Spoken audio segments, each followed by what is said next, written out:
Olá, gente, tudo bem? Bom, meu nome é Roberta Hermes, eu sou psicóloga infanto-juvenil. Estamos aqui para falar um pouquinho sobre a psicologia positiva, tá certo? No primeiro vídeo eu falei sobre algumas dicas e nesse vídeo eu vou falar sobre outras dicas super importantes que a psicologia vem, né, como um movimento para poder trazer saúde e bem-estar, não só para as crianças, mas também para os adultos, tá bom? Vou dar um enfoque um pouquinho maior nas crianças, mas sintam-se à vontade para poder utilizar essas técnicas e trabalhar com os adultos também, tá?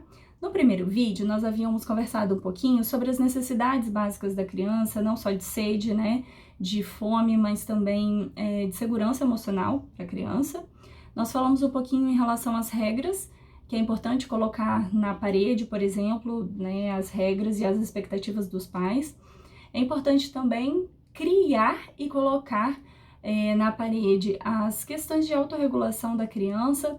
Então, essa autorregulação, muitas vezes, ela é individual, tá? Existem muitos recursos na internet que a gente consegue achar, mas é importante que a gente selecione aqueles que realmente funcionam para aquela criança, tá certo? E aí você pode ajudar a essa criança a ir na parede, né, no quadro e falar assim, olha, eu sei que você está muito irritada, vamos escolher junto aqui uma forma para você melhorar e depois a gente conversa sobre o que aconteceu?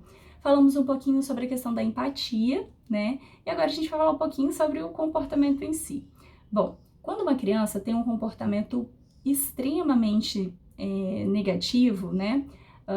Existiam outras formas, né, como punição da criança, e a psicologia vem para poder falar para você que não necessariamente a gente precisa de punir a criança, né, que são punições arbitrárias que a gente chama.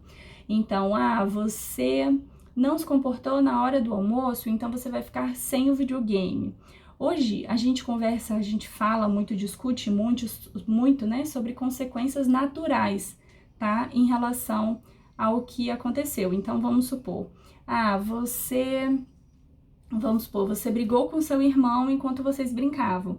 Bom, então você vai ficar uns 20 minutinhos aí sem brincar com o seu irmão, né? Uma consequência negativa. Então, se você faz alguma coisa, tem algum comportamento inadequado com alguém, a tendência é que ela se afaste. Bom, então se a tendência é que ela se afaste, então eu vou deixar ele sem brincar com o irmão por um tempo, né? Que era uma consequência negativa daquilo que aconteceu.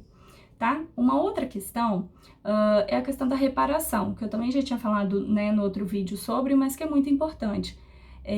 A gente não deve evitar ao máximo de deixar a criança se punindo por aquele comportamento que ela fez o tempo todo, né? Quando a gente ajuda a criança a trazer a reparação, ou seja, bom, se quebrou um copo, o que a gente pode fazer? Pedir desculpa, dar um abraço, limpar, comprar outro copo, por exemplo, faz diminuir a culpa e sentir que tá tudo bem, que aconteceu alguma coisa, mas que eu fiz algo sobre e que depois daquilo que eu fiz ficou tudo bem, tá certo? Bom, é sempre importante que a gente dê duas opções para a criança. Então, bom, você quer colocar o cinto sozinho ou você quer que a mamãe te ajude a colocar o cinto? Porque a gente vai sair, a gente não pode sair sem cinto, tá? Então, você quer fazer o dever de casa agora e assistir televisão ou você prefere não fazer o dever de casa e não assistir televisão? Dar duas opções possíveis para a criança, tá certo?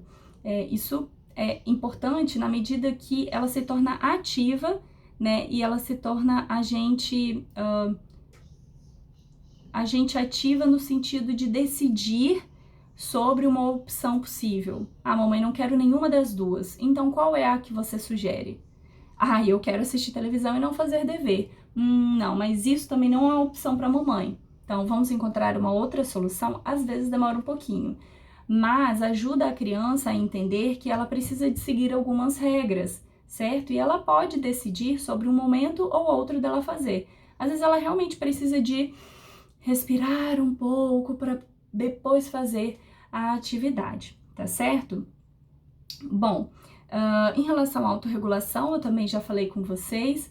E assim, o mais importante é vocês perceberem que eles são criaturinhas pequenininhas, né? E que eles estão em processo de amadurecimento cerebral ainda.